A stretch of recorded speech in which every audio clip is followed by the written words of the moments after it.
Хүндрэлтэн COVID-19 цар тахалтай нүр тулж байгаа энэ цаг үе бидэнд байгаль дэлхийтэйгээ харьцах хандлагаа өөрчилж, ногоон хөгжлийг эрчимжүүлэх, шийдвэртэй алхмуудыг авч хэрэгжүүлэх шаардлагатайг сануулж байна. Уур амьсгалын өөрчлөлтийн эсрэг хүмүүс бид юу хийж чадах вэ? Бид өдөр тутам хэрэглэдэг эрчим хүчээ хэмнэх нь уур амьсгалын өөрчлөлт буюу дэлхийн дулаалын гол шалтгаан болж байгаа хүлэмжийн хийн ялгарлыг бууруулахад нөлөөлдөг байна. Эхлэлгийгээ хайрлах нь энгийн зүйлээс эхэлнэ. Яг өнөөдрөөс эхлээд эрчим хүчээ хэмнэснээр айл өрхүүд бид нар сар бүрийн цахилгаан дулааныхаа төлбөрийг бууруулж мөнгөө хэмнэнэ. Яг өнөөдрөөс эхлээд Байгалийн баялаг нүүрс болон усаа хэмнэж ирээдүйн хойч үедээ өвлүүлэн үлдээе.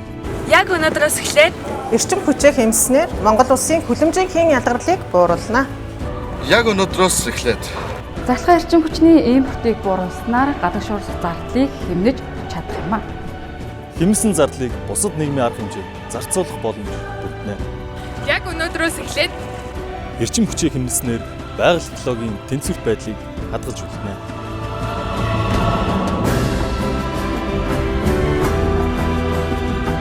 Байгаль орчны бохирдлыг багасгахад бидний олзаа хамгийн чухал. эрчим хүчээ хэмнэж эхлэлгийгээ хайрлцгаая. Яг өнөөдрөөс яг өнөөдрөөс эхлээд Яг өнөөдрөөс эхлээд яг өнөөдрөөс эхлээд Яг өнөөдрөөс эхлээд Эрчим хүчээ хэмнэ. Орнод бүсийн эрчим хүчний систем